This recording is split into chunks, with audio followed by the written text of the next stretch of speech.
ఆత్ముడు ఉండడో, ఎక్కడ ఆత్మ కార్యాలు జరగవో ఆ సంఘాలు, నాయకులు, విశ్వాసులు, ఆ కుటుంబాలు, ఆ భక్తి జీవితాలు ఎటువైపు తిరిగితే తెలుసా? అందరు దేవుళ్ళలో ఈ దేవుడు కూడా ఒక దేవుడు అన్న లూజు మాటలు, పేల మాటలు, నాసి రకం మాటలు నోటంట వస్తాయి. ఎందుకంటే ఆత్మ లేనప్పుడు మనం దేవుని ప్రభు అని ఒప్పుకోలేము. ఇదే గుర్తు.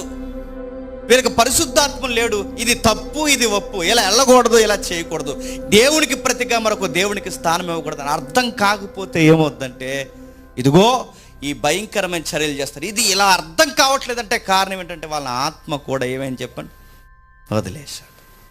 దేవుడు వదిలేశాడు, ఆత్మ కార్యాలు జరగట్లేదు, నాయకులు లేరు, పూర్తిగా పరిస్థితులు తారుమారైపోయే దేవుడికి దూరం అయిపోయారు.